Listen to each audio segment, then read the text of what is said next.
Are you as good at things as you think you are? How good are you at managing money?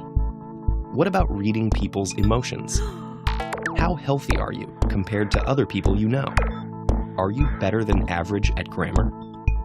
Knowing how competent we are and how our skills stack up against other people's is more than a self-esteem boost.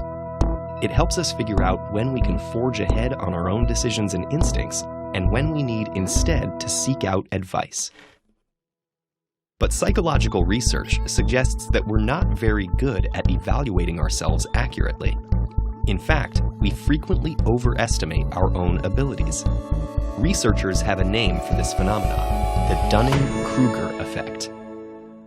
This effect explains why more than 100 studies have shown that people display illusory superiority. We judge ourselves as better than others to a degree that violates the laws of math.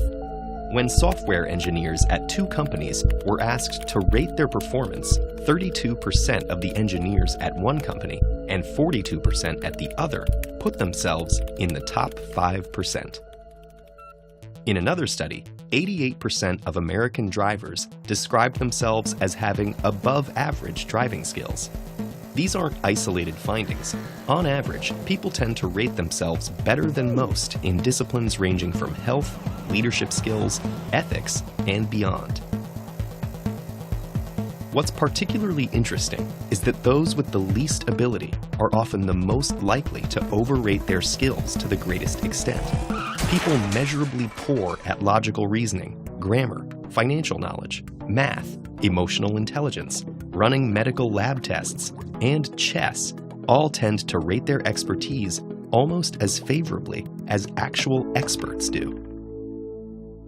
So who's most vulnerable to this delusion? Sadly, all of us, because we all have pockets of incompetence we don't recognize. But why? When psychologists Dunning and Kruger first described the effect in 1999, they argued that people lacking knowledge and skill in particular areas suffer a double curse. First, they make mistakes and reach poor decisions. But second, those same knowledge gaps also prevent them from catching their errors. In other words, poor performers lack the very expertise needed to recognize how badly they're doing. For example, when the researchers studied participants in a college debate tournament, the bottom 25% of teams in preliminary rounds lost nearly 4 out of every 5 matches. But they thought they were winning almost 60%.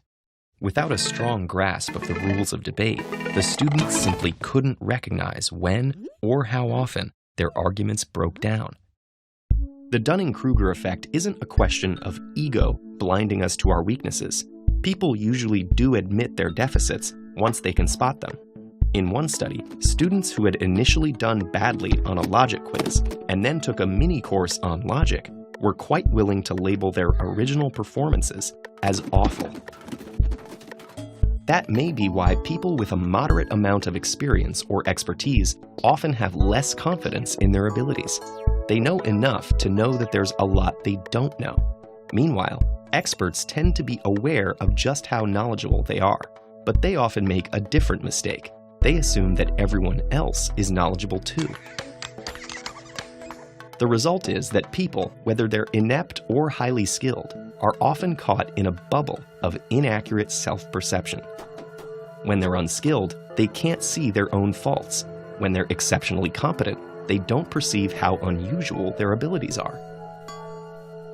So if the Dunning-Kruger effect is invisible to those experiencing it, what can you do to find out how good you actually are at various things? First, ask for feedback from other people, and consider it, even if it's hard to hear. Second, and more important, keep learning. The more knowledgeable we become, the less likely we are to have invisible holes in our competence. Perhaps it all boils down to that old proverb: when arguing with a fool, first make sure the other person isn't doing the same thing. Did you enjoy this lesson? If so, please consider supporting our nonprofit mission by visiting patreon.com/TEDEd.